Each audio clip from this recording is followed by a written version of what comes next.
Hello, everyone. Welcome in. How is everyone doing today? I hope you are all well. Somebody named Egg Salad just joined. And thank you, my lovey. Can you put this light off, please? Thank you. Good night. I love you. You're handsome.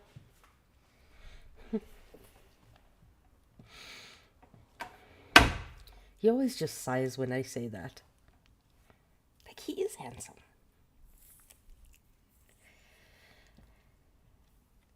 So I hope you are all well today. Have you eaten something? Have you taken your meds? Have you had water?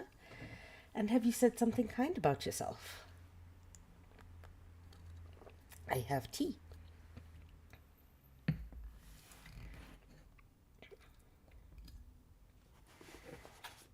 Because my husband is wonderful. Note to all that. Jess, please go and have some water at least. And take your meds. And to take your meds, you need to eat something. And then you can say that you're proud of yourself. Because you've done all those things. Alrighty. Well, we're still on the introduction because it's quite heavy. And I love you too. Let me put this on silent. In the previous reading last week, we were talking about resources and groups working together to formulate a resistance plan, or like immediate care and working towards long-term goals of both furthering the purpose of feminism while also working towards abolition. And in this case, prison abolition. And we also spoke about how, even though it may seem antithetical to each other, abolition and feminism do go together. They go hand in hand, and they go hand in hand quite brilliantly, because it is not against the ways in which feminism encourages people to report sexual assault, domestic violence, rape, all of those things, because it should not work within the prison industrial complex. And that's the point. That abolition is not about the complete abolition of consequence for crime and for committing acts of injustice against people. It just shouldn't happen within the context of the for-profit prison industrial complex. And so there are people working. So it's a case of yes and. Yes, we need feminism, and we need the abolition of the prison industrial complex. Yes, we can address people's immediate needs, and we can work towards long-term goals at the same time. So we are on page 10 if you want to follow along. I have the PDF in my server, and you can find that in my link tree. And yeah, let's continue on page 10. Continuing the introduction, a section called Why Us? Collective abolition feminist organizing, teaching, and learning bring us together. As scholars, educators, and organizers, we are involved in projects that revolve around prison and police abolition as we attempt to grow anti-carceral approaches within feminist anti-violence movements. Collaboratively, we have built and supported a number of organizations, worked on campaigns, participated in delegations, convened gatherings, learned and taught, all as part of the work of movements and organizing. In particular, We have ongoing and deep histories with Insight, Women, Gender, Nonconforming, and Trans People of Color Against Violence, and Critical Resistance. If you don't know these groups within the US, please, you can familiarize yourself with them and you can actually join. Angela is one of the founding members of Critical Resistance. Beth is a founding member of Insight. Gina has been involved in Critical Resistance since its inception and first conference in 1998, and Erica joined Critical Resistance in 2006. And these are the writers of the book. Hi, I've been around. Yeah, I've been here. Still reading, still doing the things. I didn't put up the background. I'm a silly goose.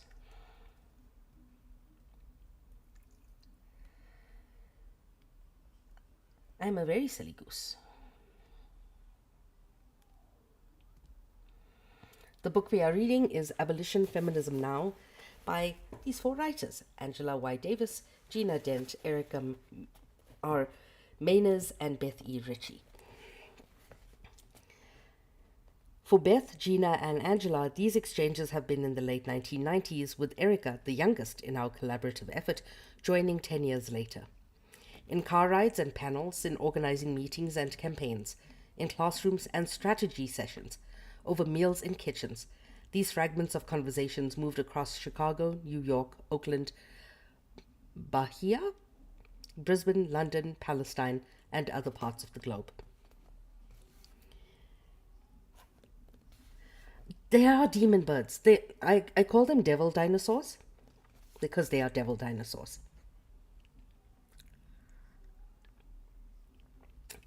Geese are devil dinosaurs.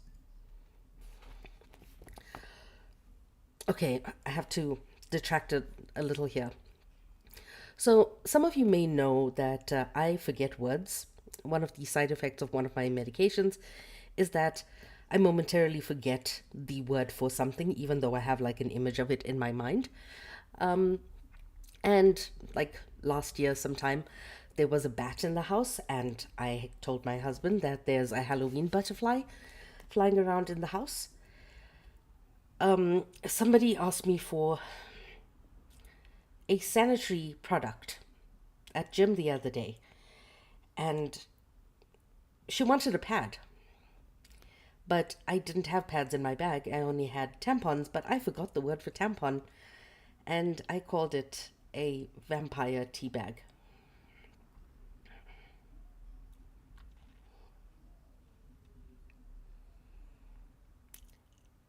Yeah.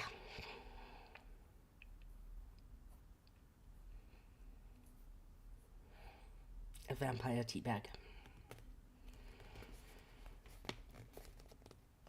Anyway, back to the reading. Conversation needs to happen cross borders for a full picture of what needs to be done. If we're only organizing within our own communities, we are getting an incomplete picture of what is necessary for complete intersectionality to happen. We are not taking into consideration people in rural areas if we're working in the city only. We're not taking into consideration, if we're working in the global north, we're not taking into consideration aspects of the global south that we need to incorporate into our work. So it is important that we engage with all forms of feminism from everywhere in the world. And conversations need to happen cross borders. And this is something that Angela Davis said in Freedom is a Constant Struggle, is that we have to have cross border communication for effective activism to take place. What does it mean that abolition now appears at the start of many syllabi as a foundation rather than an afterthought covered in a few weeks at the end of a course? What is the impact of few people formally recognizing how feminism has shaped abolition? Why must we keep agitating to ensure that feminism is informed by abolition? And this is taking an intersectional approach, because how can your feminism actually be for all women and femmes, and even trans men, if you're not inclusive of those harmed by the prison industrial complex. Our decision to collaborate on a small book entitled Abolition, Feminism Now was made long before the spring 2020 anti-racist protests and uprisings in the United States and around the world, and the emergence and strengthening of demands such as defund the police and police out of schools.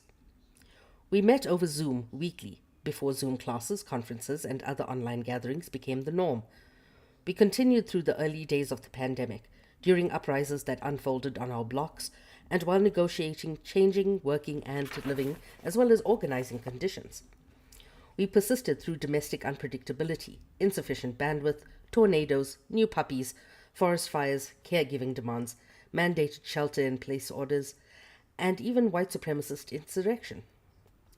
Our calls were punctuated by the urgency of now, check-ins about the health of loved ones, real-time updates on pressing local actions, questions about teaching and learning, worries about the 2020 election, and strategy sessions about movement weaknesses and futures. The pandemic changed a hell of a lot for people. It changed the ways in which we not just work together in organization, but it changed the way we communicate about our activism and how we go about it. It gave validity to online work, because online work has always been part of the work, but it was always seen as a kind of a cop-out, so to speak. Like, hey, you're either you're seen as a keyboard warrior if you're doing online work. But online work is valid. What about people who cannot be on the front line of protests? What about people who don't have the access to the kind of organizations? What if somebody who lives in a food desert is only getting one meal every 2 days, who still wants to organize? Where can they do it? With the little computer in their hand. And I'm going to tell you a little bit of an anecdote. It was over dinner that one of the largest marches of women and femmes throughout the country was thought up. Unfortunately, one of those organizers has passed. I loved her very much. I still love her. Her name is Tamsin, and she died in 2020 as a result of medical negligence after she gave birth. But she was one of the organizers. Hey. And it was over the dinner table that this idea for handing over 24 demands to the president, a set of 24 demands handed over to the president in a huge show of solidarity between women of every single background in South Africa. Women, femmes, and some men, mostly trans men, but 1.8 million people showed up. And that was organized over a dinner table with someone saying something needs to be done.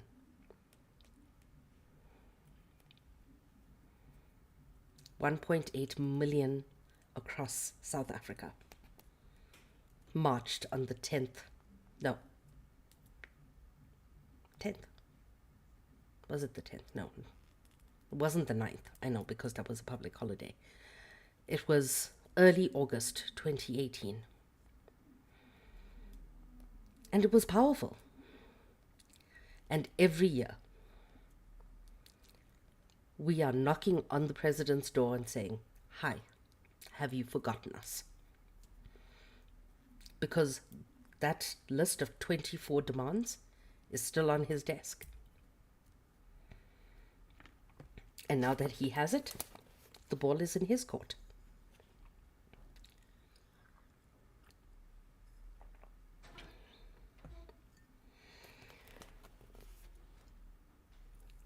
And this is why cross-cultural organizing is so important. Little conversations that can turn into huge events. Those things are important. The demonstrations going on across the US right now, they are demonstrations. They're not exactly protests called No Kings. But those demonstrations, that show of solidarity is important. It is no less important than a full on protest with people barricading a preschool, a kindergarten, with wheelie bins. I don't know what you guys call them in the States, but like trash cans. Those, those huge plastic ones that you put all of your trash into. We call them wheelie bins. And people creating an entire barricade and opening them up to prevent ICE from throwing tear gas canisters into a preschool. Shows of solidarity and togetherness and coming together to have these conversations is just as important. Having online meetings, having lives where people discuss organizing tactics, hosting any sort of event that encourages conversation, it is important.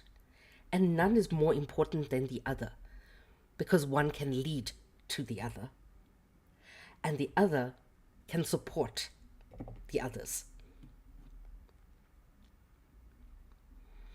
And it needs to be sustained. It needs to be continued. And sustaining movements, especially under capitalism, is so fucking hard. But it needs to be done.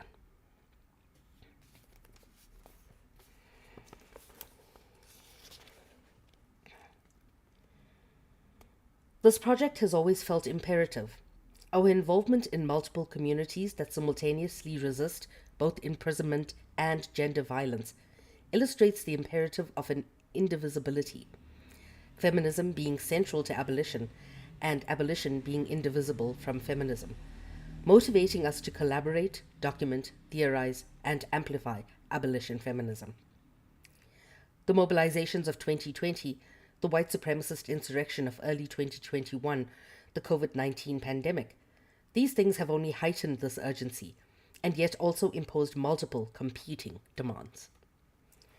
As the landscape surrounding this project continued to rapidly shift, and as the work started and stopped according to everyday demands, we paid careful attention to a collaborative process.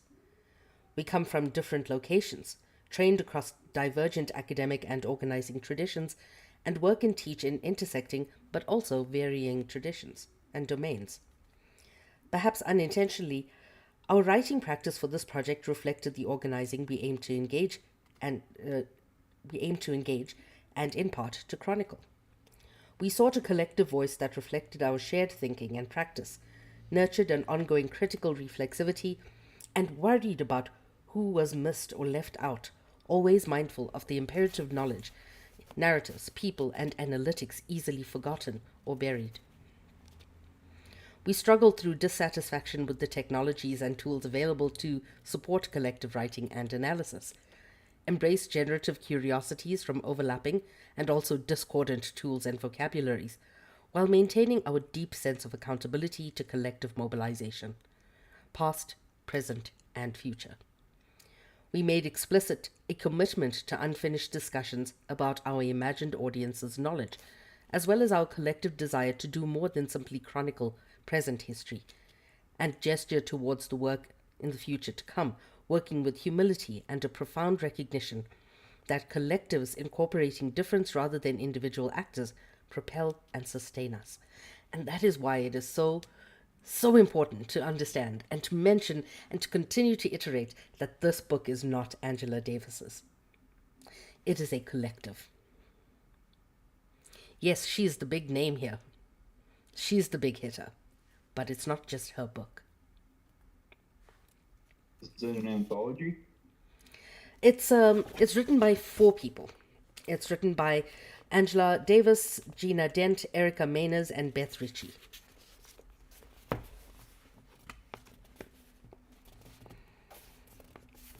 So collaborative efforts are absolutely imperative. And it always comes back to the decolonizing of how we work together, of how we see ourselves organizing. Because individualism will get us nowhere. We were never meant to carry everything alone.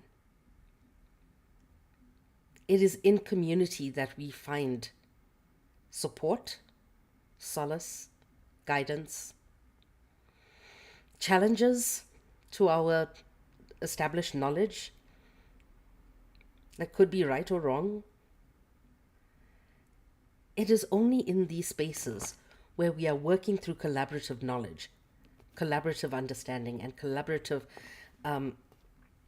activism that we can get a holistic picture of what needs to be done and how we can do it. It is never just the individual. And that's why I don't like having heroes.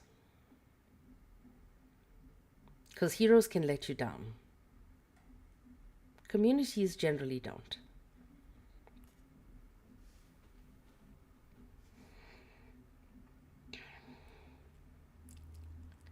It also just doesn't make any sense. Like the idea that human or that like a single individual is going to like change the world, despite the fact that we were raised to like do the world that way. It's just bullshit.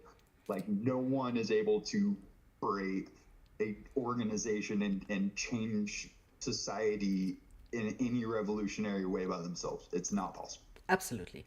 100%. And one person can with the power. Exactly, Moss. That is brilliantly said. One person can with the power of the collective. And I'm going to use the easy example here. MLK.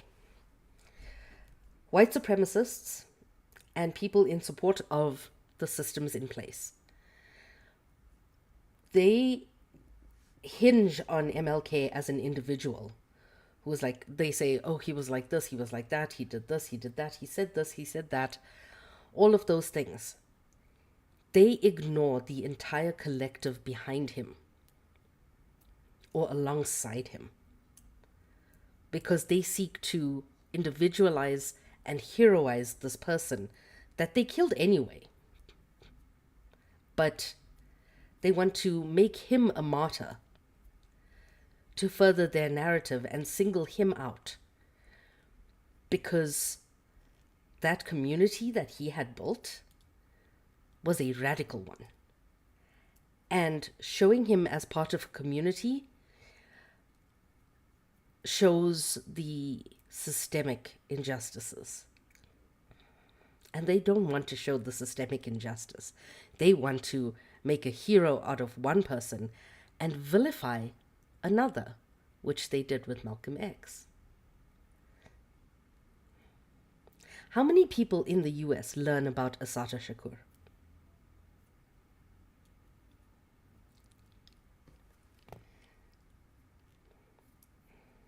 I didn't know who Asada was until I like got into radical spaces.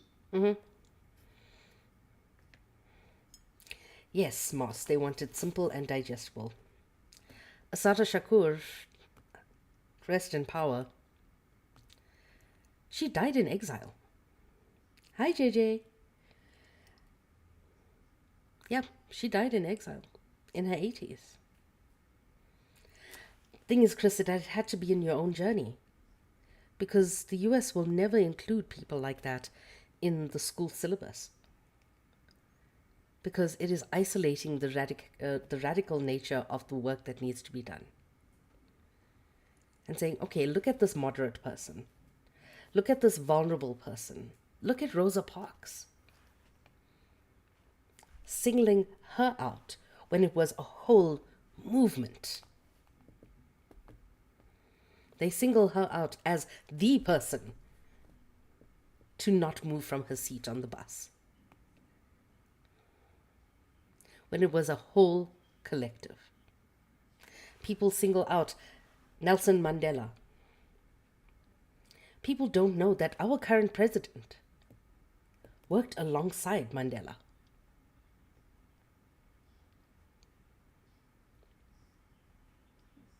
They were in the same unit of the anti-apartheid movement. And people don't know our current president's name.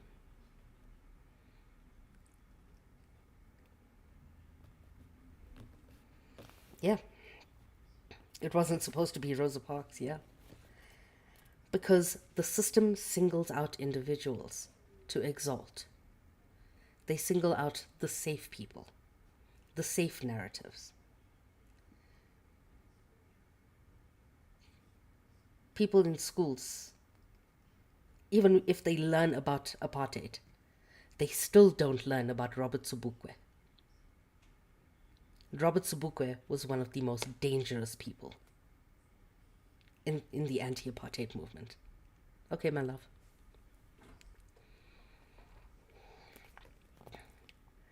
And I'm just so glad, like, Super Solid, please tell me that you are here.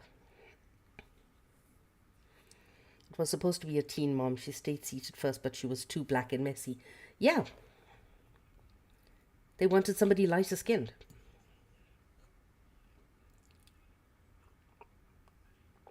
Oh, yeah. I want to play you guys a song after we read the introduction.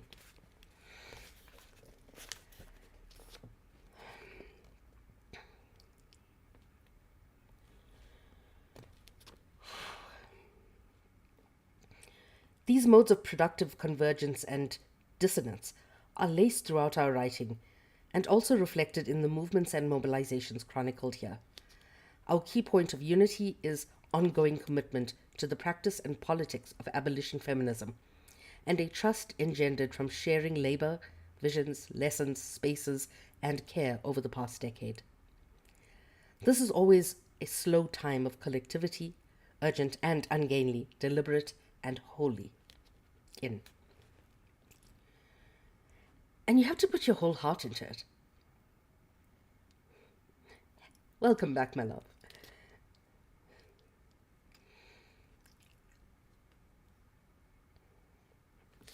We have to be all in. If we're not all in... Oh, wait, you're not a mod on this account.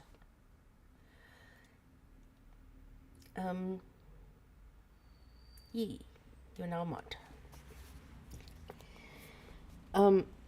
If we're not all in, if we're not willing to do whatever is necessary, of course, we can still be part of it. But let that be known. Let it be known when you have limited capacity. But your heart must be fully in it.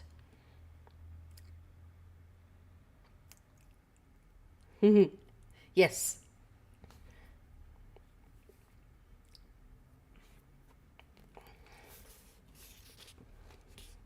What is the gender neutral term for a night?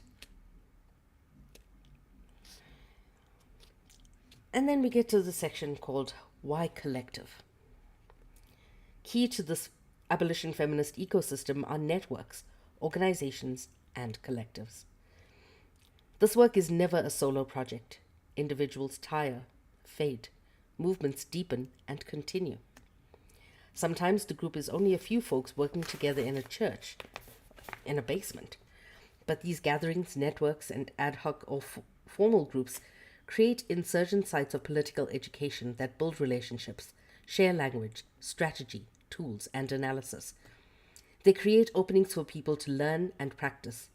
What tools are available to hold someone accountable if we don't call the police? Collectivism is a through line across generations, people, and mobilizations, undervalued and unrecognized, but key to freedom making.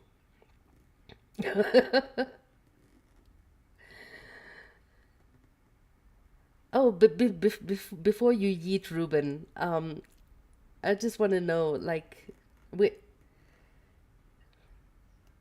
Do you think that Jesus wasn't political?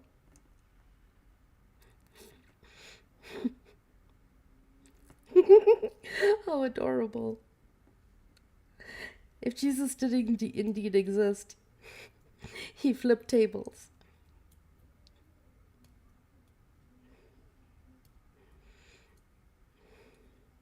Oh yeah, apparently you can go to hell for reading. Here's a fundamentalist Christian in my chat, everyone on YouTube and Twitch.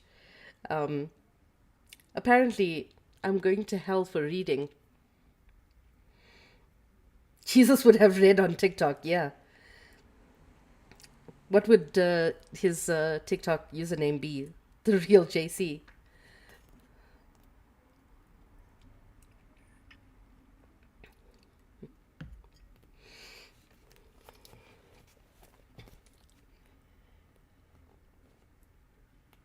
We are careful here not to romanticize any single network or campaign. Absolute Almighty Son 420.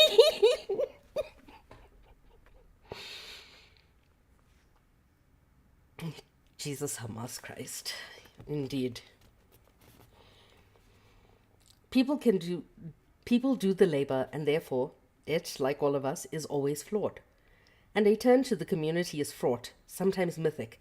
Community is at once a radical vision, a fugitive possibility, and a struggle.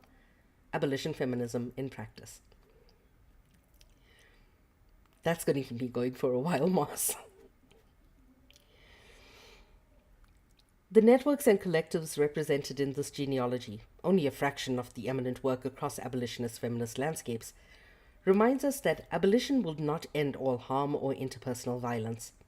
We must do the work to both prevent and reduce harm, while we practice and grow transformative ways to respond when it does happen. Abolition feminism is the intentional investment of our resources to support a flourishing of our collective best selves, while reclaiming accountability from the carceral regime. The most famous Palestinian. You know that song, I'm the Only Gay Eskimo? I know, it's problematic. But maybe, like, Jesus could sing a song, I'm the Only White Palestinian.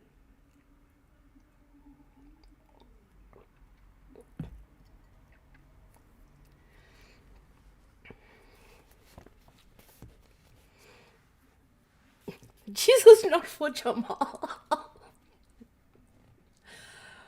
Oh, wow.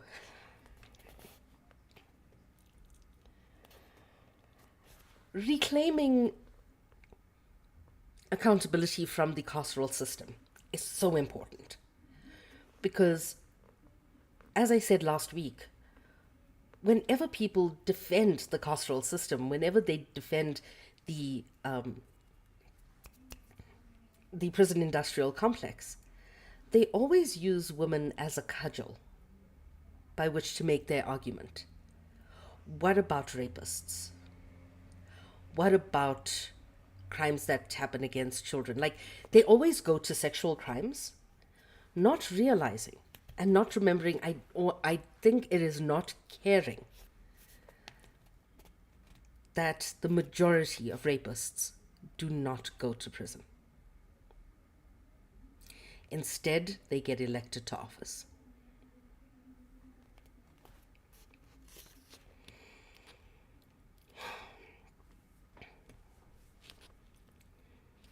Collective organizing is always about learning and change, and we know the risks are borne unevenly. And while a recognition of the complexity of standpoint epistemology does not co-sign learned ignorance, for example, cisgender and or white people whose fragility and incompetence is a result of a willful commitment to not knowing, not listening, or not learning. That is a diss. That is a fucking bar. I'm going to repeat this.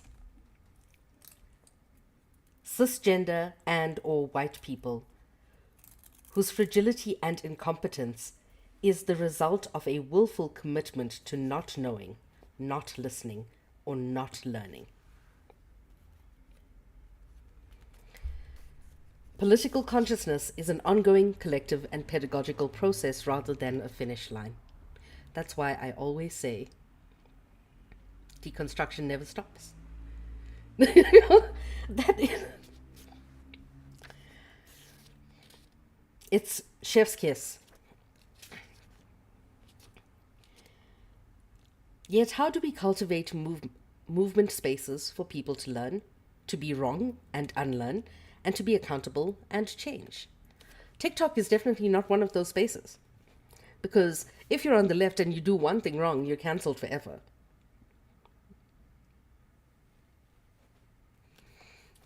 It is the spaces that we create out of with the people we meet on this app, the people we meet on TikTok. That is where the value lies.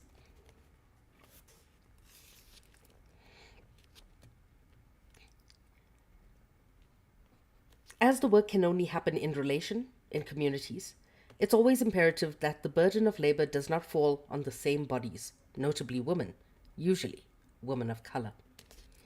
Our ability to ask other questions and to struggle and practice collectively is both strengthened and made more difficult because of the aspirations of abolition feminism that are often described as utopian.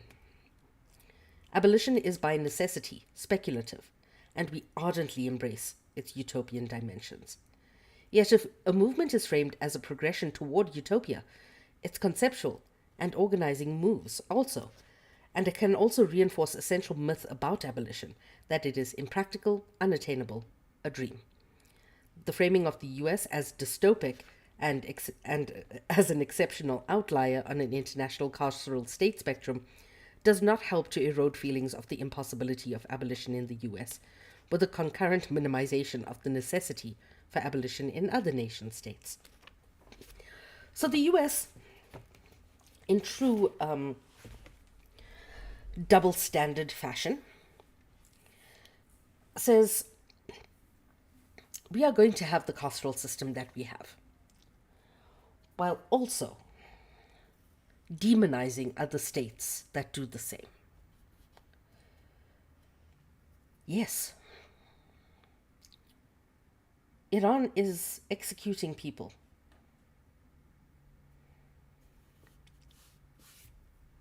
The US is also executing people without trial.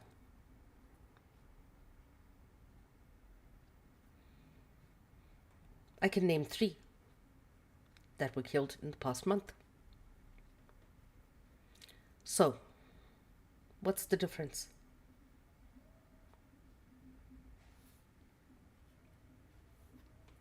Both are sanctioned by the governments. Both are signed off by the president or the leaders.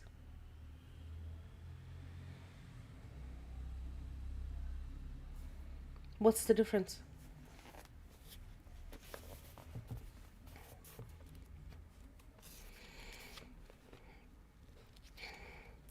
Utopian approaches can be cast as limited, and it is a refrain too often leveled against abolitionists, along with our evangelical zeal, naivety, a failure to be pragmatic, and our extremism.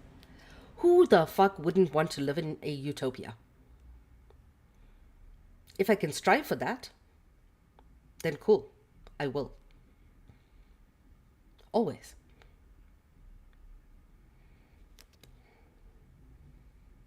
Crow, get out of here. Go step on a D4. Our intervention is to reground ourselves in the inseparability of feminism from abolition, and to insist that not only is it critical to make space for what we have not yet been able to imagine, but at the same time to amplify that the practice is grounded every day and already unfolding. Oh, that was a mistake then. My apologies. I won't make that mistake again.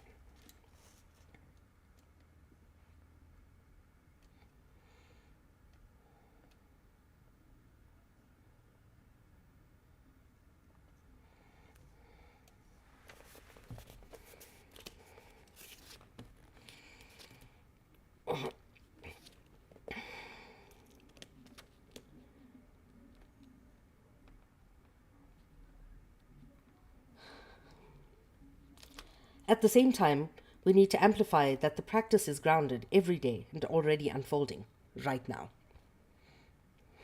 Hi, Tarot. Vision and practice are not contradictory, but rather inseparable. The insistent prefiguration of the world as we know we need. As one of the starters that no one is illegal, a movement. Harsha Walia writes, prefiguration is the notion that our organizing reflects the society we wish to live in.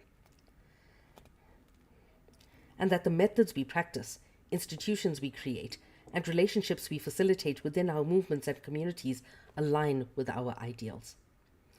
The organizations referenced in this project, the many more neighborhoods across the globe, form a dynamic constellation shaped by and through abolition feminism that circulates and deploys everyday tools to end our reliance on policing and punishment and create more authentically safe communities.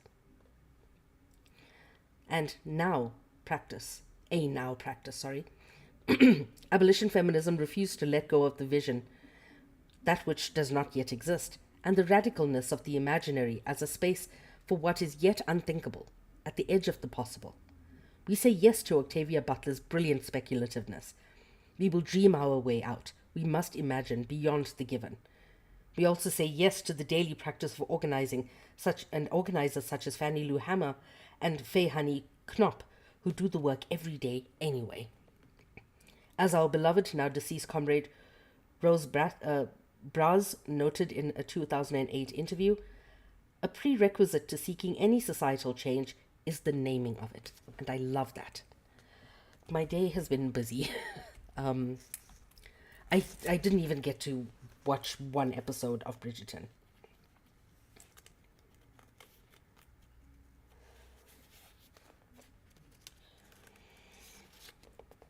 In other words, even though the goal we seek may be far away, unless we name it and fight for it today, it will never come. The productive tension of holding onto radical, real, and deep visions while engaging in the messy daily practice is feminist praxis. The work of everyday people to try, to build, to make. And this requires collectivity. Always. What have I been saying since you guys met me? Is we need to lean into the collective. And if we don't... One of the things that colonizers lacked was imagination. A willingness or ability to imagine a world without repression. Yes, the only reverse racism that exists is when you back up over your car over a racist just to make sure. Yes, I know.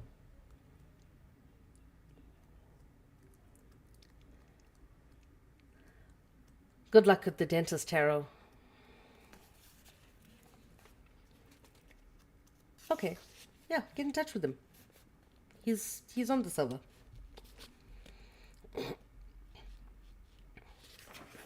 And then, should I continue the introduction? The introduction is really fucking long. But you know what? It's page 17 to 27. So 10 pages. 10 pages more left. Any questions so far? Or any discussion points you want to raise?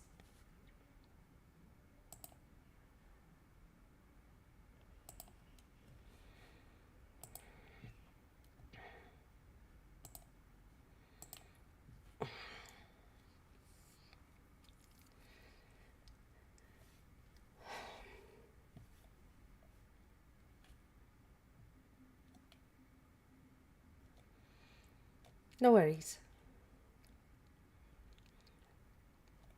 Yeah. Anything you want to raise, because like today, of course, you are the most beautiful Tinkerbell I have ever met. Or never met.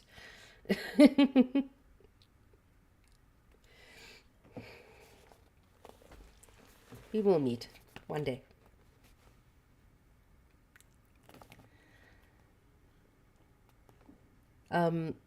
Tinker's really good at making stuff.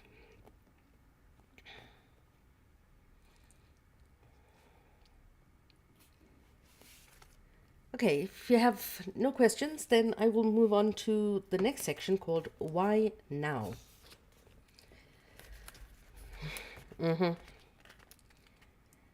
Abolition feminism is our political movement.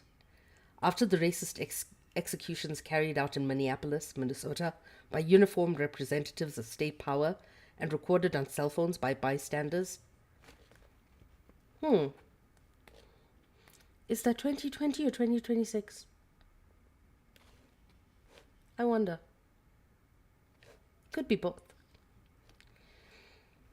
The name George Floyd echoed around the world. How also to echo the murders and ongoing assaults on Asian and Asian American women, the violent arrests of black trans people, the detention of Latina and other immigrant children at the border, or the disappearance of women in Ciudad Juarez, Mexico. Even though for the first time in our memory, officials most immediately declared the police killing of George Floyd to be a murder, and the mass murder of Asian women in Atlanta in 2021 to be hate crimes, the collective awakening was occasioned by the fact that tens of millions, and perhaps more, witnessed the last 9 minutes of George Floyd's life and the clear targeting of Asian women.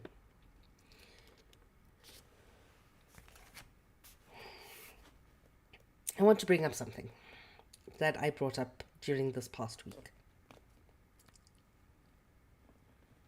Firstly, seeing the Minneapolis police station on fire on the front page of every newspaper across the world that day was one of the most beautiful sights in media history.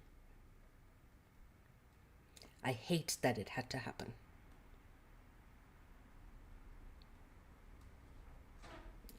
And number two, George Floyd's murder unified black and brown people the world over.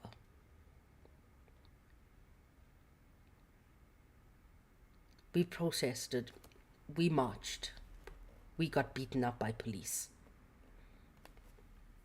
I may or may not have set a Nazi on fire.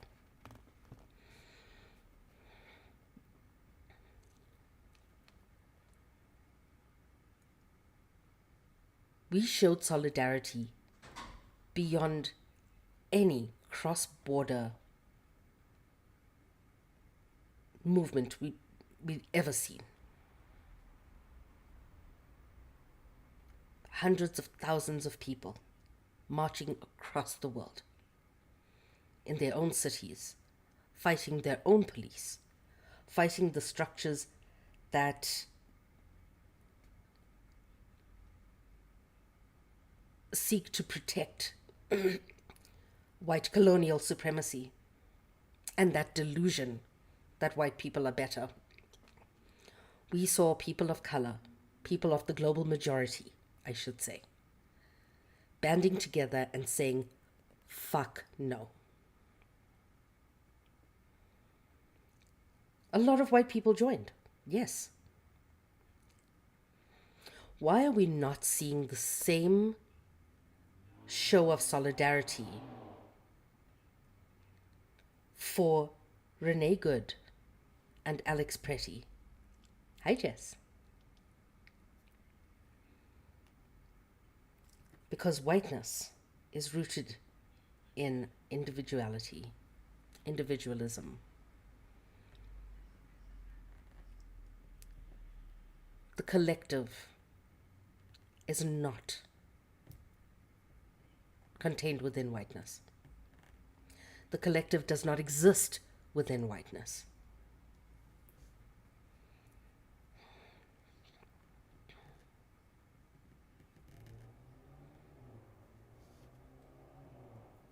Everybody around the world should be protesting what is happening right now. We saw global solidarity for Palestine. We are still seeing it because the ceasefire never happened. We are seeing global solidarity among the global majority, why does that solidarity not exist among white people? The collective does not exist under whiteness. And in order for whiteness to maintain itself, white people traded their collective cultures for the protection of white supremacy and its delusion.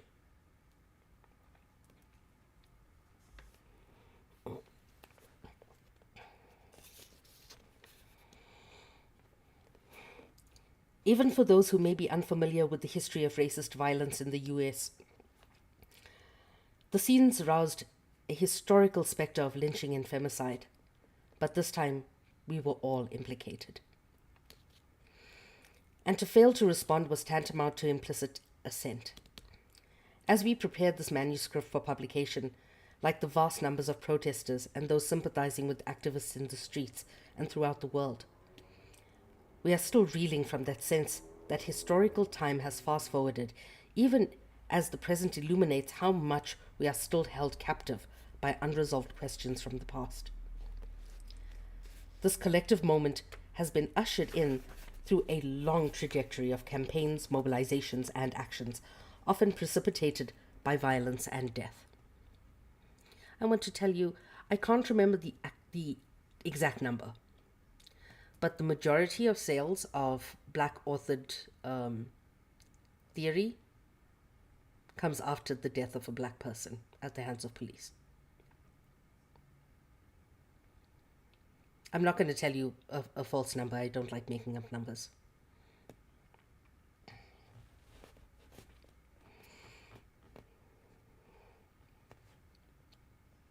But it's the vast majority. I can tell you that.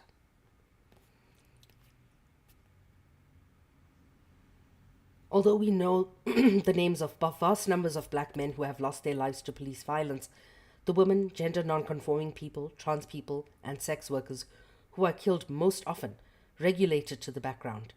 During the period preceding the murder of George Floyd, Breonna Taylor, a young Black woman who worked as an emergency medical technician, was executed by police in Louisville.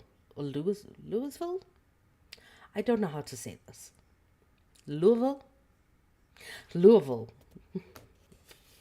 That must piss off French people. In Kentucky, as they entered her residence in a no-knock warrant, apparently issued because she was a prior acquaintance of a person sought by the police. Louisville. Thank you. Breonna Taylor was in bed with her boyfriend when police broke into her house and shot her 8 times. If the name of George Floyd summons an unending list of Black men who have been targets of racist state violence in the most recent era, Michael Brown, Eric Garner, Freddie Gray, Walter Scott, Philando Castile, and many others, the names of the women are often erased, with the exceptions of Breonna Taylor, Sandra Bland, Rekia Boyd, and some others. Floyd's murder became a major catalyst for abolitionist demands, in large part because of prior radical organizing. In 2012, just days after her 21st birthday, Cece McDonald was arrested for defending herself against racist and transphobic street violence. As she faced a charge of murdering her attacker and a lengthy prison sentence, a small but significant queer, trans, and mostly young multiracial network raised the visibility of her case through social media and organized street actions and workshops. This support was especially important during the 19 months Cece, a Black trans woman, was being held in a men's prison. Cece and the campaign that emerged around her also worked to name all the ways the legal system serves as an apparatus of repression against people on the peripheries of society, particularly trans people of color. This organizing surrounding Cece, almost a decade before the summer 2020 uprising, elucidated the ideological connections between state violence, street violence, and interpersonal violence. a conjunction at the heart of all the work of abolition feminism.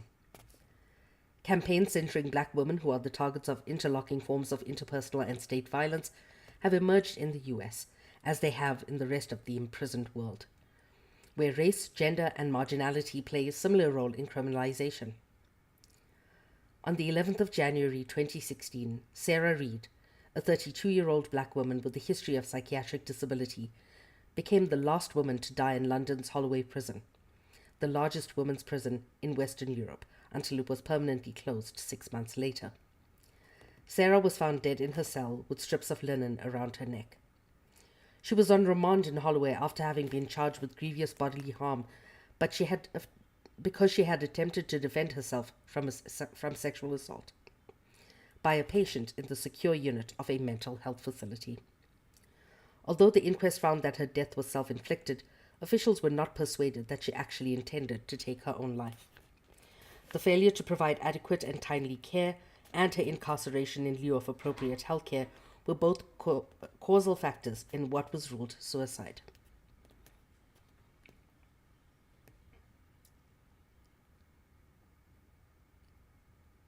The sergeant that killed Sonia Massey got 20 years.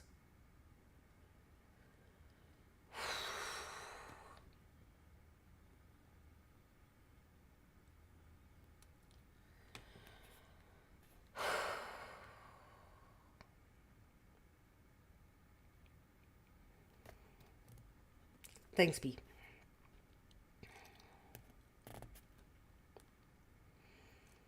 In the aftermath of this death in custody, Sisters Uncut, an anti-racist and feminist direct action group that organizes against cuts to domestic violence services, occupied the Visitors Center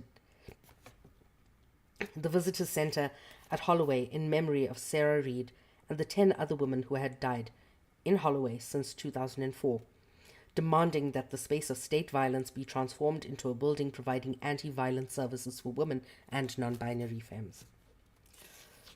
While all of us have been involved in many such cases, the temporalities of our struggles were shattered during this period. What we understand as real time changed in drastic ways during that time that we were writing this book. As noted, the original idea was brewing for years, originating during our discussions at conferences over meals, while reading books together and thinking through campaign strategies, during long drives to meet with our students in courses that we teach at Stateville Prison. Inspired by the exciting ways that feminist and abolitionist ideas are converging to enliven resistance movements, now appeared the right time to document this work. The title, Abolition, Feminism, Now, reflects these feminist theories and practices in the many parts of the world that acknowledge, like Sisters Uncut and C.C. MacDonald campaigns, and the movement for justice for Breonna Taylor and others, the multiple ways in which struggles against individual and intimate violence are integrally tied to struggles against state violence. Because violence against women and femmes is state-sanctioned violence. Ooh, okay.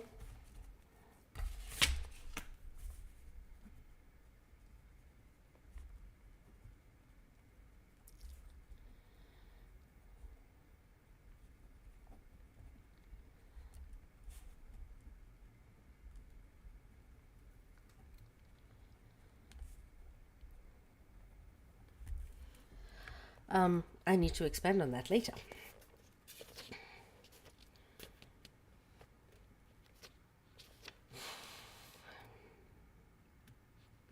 Across the globe, forms of resistance to state violence accentuate the historical and contemporary entanglements of systems of oppression.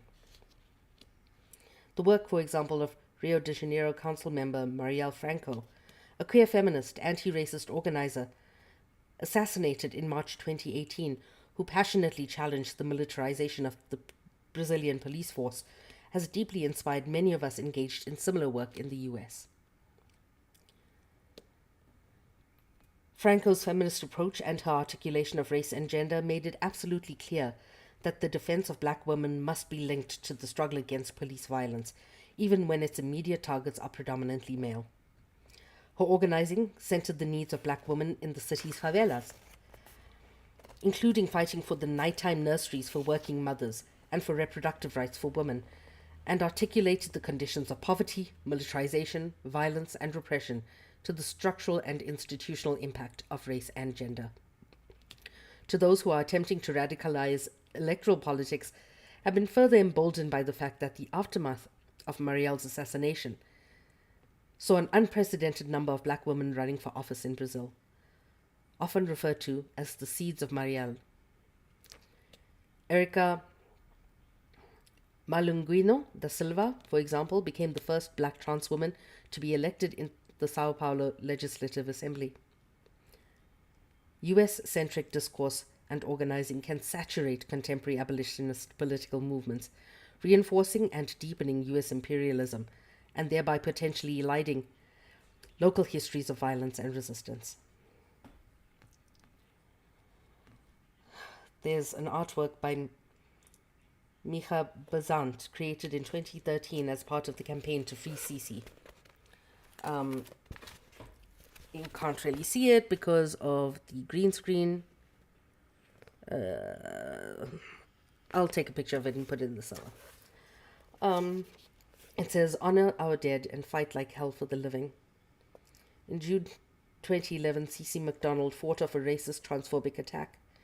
She was sentenced to 41 months in a men's prison for second-degree manslaughter, despite clear evidence of self-defense. Free Cece, support trans women of color.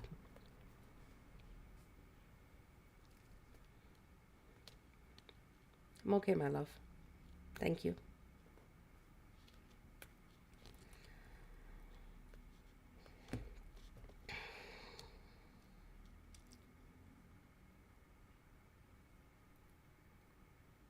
Internationalist engagements are imperative to illustrate the continuing and global repercussions of colonialism and imperialism that are embedded in police and carceral institutions. In 2020, in the context of a global Black Lives Matter insurgency, a South African collective published an action report, Reimagining Justice in South Africa Beyond Policing. Highlighting the long history of the violence of incarceration and policing in South Africa, the collective, Cops Are Flops, has maintained that the South African police service purportedly kills 3 times more people per capita than US police forces. The report noted, "It's not about fitting a South African narrative into an American one. We are fundamentally having the same conversation. By asserting that police violence in different places can be understood as different facets of the same conversation, as Cops Are Flops suggests. So we develop more capacious and analytical approaches as our struggles and the ranks of our struggles expand. Local mobilizations have global tentacles. For example, campaigns to challenge the militarization of the US police have often focused attention on the Israeli army's role to train police departments around the world, including the small force in Ferguson, Missouri. In the San Francisco Bay Area, Critical Resistance, the Arab Resource and Organizing Center, Chicana Moratorium Coalition, and other organizations lead a protracted campaign that eventually caused the termination of Urban Shield, the Weapons Expo and SWAT training program that took place annually on September 11th, attracting law enforcement agencies from throughout the world, including the State of Israel. This campaign reflects shifts and from positions that simply call for more humane police practices without changing existing law enforcement structures toward a more complex understanding of the way local police departments are affected by, and in turn, strengthen tendencies toward militarization. Thus, the 2019 victory in the campaign to stop Urban Shield represented not only a local win, but a significant movement or moment in the forging of international approaches towards state violence. This internationalism can help trace and build vibrant and complex genealogies, reminding us to think beyond what constitutes the given within particular geopolitical contexts. The goal is not to aspire to any of these conditions. Furloughs from prisons for people serving long sentences is not just an end goal. Yet, the internationalist lens at least does the needed work to jar us out of the familiar. the everyday horizons and build analyses, linkages, and organizing. Reorganizing that those Montreal and London Reorganizing that those in Montreal and London are involved in the same conversation as our South African counterparts strengthens our capacity to argue that policing can be driven by structural racism, even when the majority of police officers are black. Perhaps one of the most compelling examples can be found in the work of newly formed Palestinian feminist collective Action Network and their radical commitment to anti-colonialism and life-affirming decolonization in the face of Zionist violence. These and other opportunities to learn from organizing beyond our own violent borders also functions as reminders that current arrangements are historically produced and can therefore be altered, and that radical capitalism, like COVID-19, holds no fidelity to any nation state. So damn good.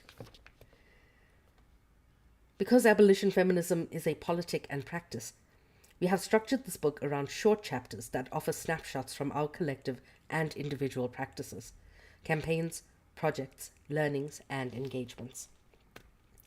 To illustrate the indivisibility of the core concepts that structure this book, Chapter 1 offers a critical partial genealogy of abolition with feminist inflections, while 2 provides a critical partial genealogy of anti-violence feminist movements with abolitionist inflections.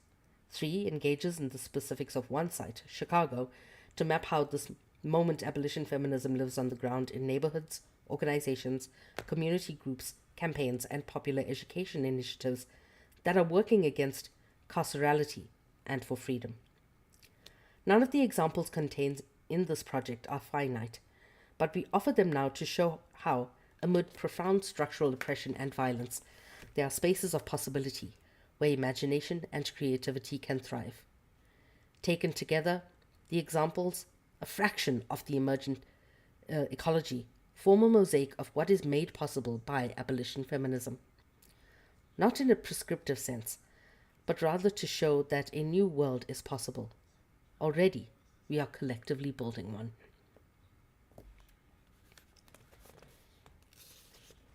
We named the change we want: abolition, feminism, now.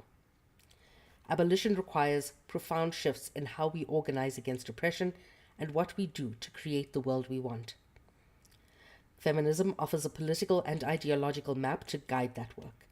The urgency, the now, is propelled by the recent uprisings across the US and the long history of daily struggles in Black, brown, immigrant, queer, and indigenous communities. Struggles for safety, food, justice, for a guaranteed just wage, and to expand the right to vote, as well as freedom from forced sterilization or gender assignment surgery, and from repressive regimes of surveillance, control, and punishment. Importantly, while the urgency, the now, is animated by the murders of George Floyd, Breonna Taylor, and Marielle Franco, the rich legacy of abolition feminist organizing shapes today's struggle and reminds us of the slow work, in always urgent times, of building flourishing communities for the long haul. And that is the introduction. Any questions?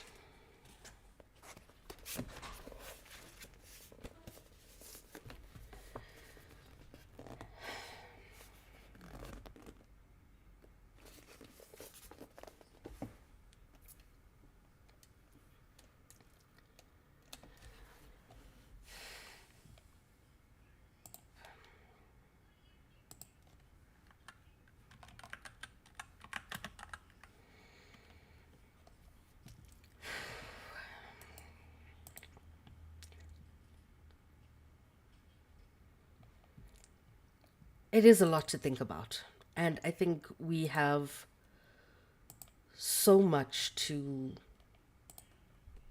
inform our thinking.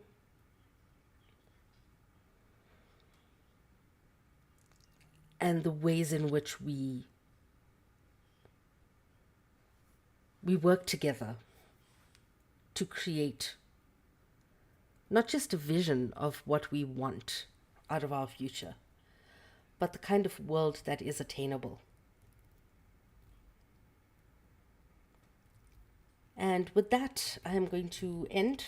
I'm going to go and refill this mug because why is all the tea gone? And I'm going to remind you, well, that's it for the readings. It really does all start from an idea.